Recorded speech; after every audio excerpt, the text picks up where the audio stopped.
Selam, nasılsın? Bugünkü derse hazır mısın? Yani biliyor musunuz? Gerçekten bir şey size söylemek istiyorum.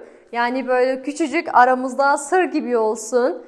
Ben dersleri başladığım zaman sizinle daha da nasıl konuşabilirim, yani size ne diyebilirim diye düşünüyorum. Benim için dersi başlamak biraz zor oluyor. Ama umarım siz her şeyi anlıyorsunuzdur ve çok güzel derslerinizi okuyorsunuzdur. Tamam mı?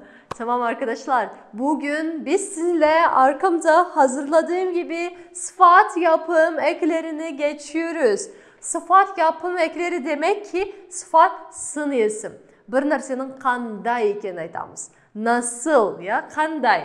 Ve burada bakın mesela çok tuzlu, dikkatli, bursalı, qanday немесе qay жақтан qanday ekenini bildiremiz. Bakın isim demek ki zat isim. Biz sıfat yapım eklerini sadece isime ekliyoruz. Tek kana zat isimge qosa alamız. Және de l, li, lu, lü eklerini eklediğimiz zaman sıfat oluyor. Tamam mı? Yani zat isimge осы жалғаулар жалғаған кезде biz сын isim жасап шығарамыз. Mesela bu makarna çok tuzlu. Bu makarna. Makaron da тоже самое. Bol makaron çok. Öte. Çok. Çok tuzlu. Çok tuzluymuş. Sen birisine aşk mı oldun? Kazaklar böyle diyoruz değil mi? Yemek çok tuzluysa diyoruz ki birisine aşk olmuş. Yani birisini düşünüyor aklında ve yemeğe tuz eklediği zaman kafasında aşkını düşünüyor. Aşkitosunu düşünüyor ve fazla tuz koyuyor. Yani bununla biz Kazaklar böyle diyoruz. Tamam mı? Yani burada bizim sıfat tuzlu. Tuz degenimiz kәдімгі tuz. Tuz degenimiz tuz. Yani bu bize zat isim. Бірақ та biz o болғасын tuzlu. Onu айтпасам da болатын шығар ya. Biz A2 dengeyindemiz. Tuz degen кезде lu ekini ekliyoruz. Çünkü burada u ve tuzlu oluyor. Tamam, ikinci örnek Yusuf. Yusuf çok dikkatli bir öğrenci.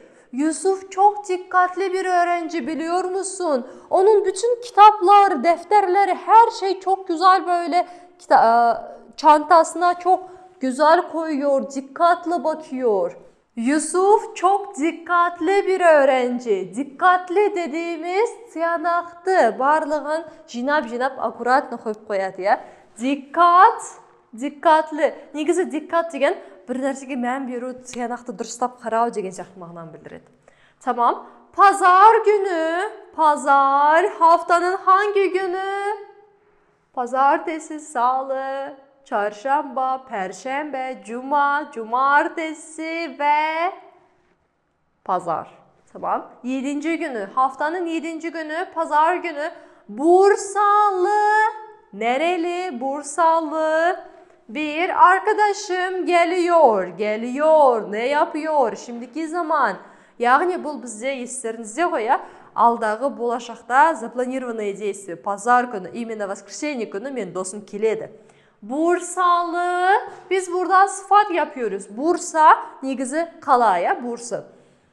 Ve Bursa A olduğu için L ekini ekliyoruz ve diyoruz ki Bursalı. Bursa'dan dostum keledi. Tamam mı? Arkadaşlar bakın burada sıfat yapım eklerinin ikinci bir hali var. Yani sı, si, su, süs eklerini eklediğimiz zaman. Burada da isime ekliyoruz. İsim, zat isimge жалғаймыз ya. Ama bunun farkı, bunun özgeçeliği yokluk anlamını verir. Yokluk, yani bir şey yok gibi, bir нәрсенің жоқ, болымсыз türünü bildirir. Olumsuz anlamını ve yokluk anlamını verir. Mesela haydi örneklere bakalım. Birincisi çayı şekersiz içiyorum. Çayı şekersiz içiyorum. Hayır, bana şeker lazım değil. Bana şekersiz çay verin lütfen. Çayı şekersiz içiyorum. Siz çayı nasıl içiyorsunuz peki? Şekerli mi ya da şekersiz mi? Düşündünüz ya? Kantpin nemisi kantsız. Şekersiz içiyorum. İçiyorum, içmek. Derse kalemsiz ve deftersiz gelmeyin. Derse kalemsiz ve deftersiz katılmayın. Katılmanızdır ya. Gelmeyin. Geçen ders geçmiştik. Hatırlıyor musunuz? Gelmeyin. Emir eki gelmenizdir. Gelmeyin. Gelmeniz. Derse sabahqa kalemsiz, kalamsız және deftersiz. Kalemsiz ve deftersiz gelmeyin. Günlerim sensiz geçmiyor. Günlerim sensiz geçmiyor. Günlerim sensiz ötmey жатыр ya. Sensiz ötmeydi. Günlerim sensiz geçmiyor. Tamam. Günlerim sensiz ötmeydi. Şimdi olumlu ve olumsuz hallerine beraber bakalım. Beraber yapmaya hazır mısınız? Başlayalım mı? Bakın. Sağlıklı, sağlıksız. İlk olanı ben yaptım. Şimdi bunları da siz yapın lütfen. Sağlık degan cinsavlık. Cinsavlığı var ya, sağlıklı, sağlıksız. Cinsavlığı yok, elsiz. Evet. Sabırlı, sabırsız. Deli Қазақшадағыдай ya. Sabırlı, sabırsız. Bu arkadaş çok sabırlı. Değil mi? Sabırlı. Бұл дос өте sabırlı ekan. Дәл Қазақшадағыдай. Başarı. Başarı деген успех. Қалай айтамыз, бұл адам успешный, жетістікке жеткен, күшті адам деп. Başarılı. Нет, у него там проект в минус ушел, у него не получилось. Başarısız. Yani çok kolay aslında, değil mi? Güçlü, güçsüz. Güçlü, güçsüz, hiç gücü yok. Yemek yememiş, değil mi? Yemek yememiş, tamak yemegen ekan, ешқандай әлі yok. Ve burada bakın suç.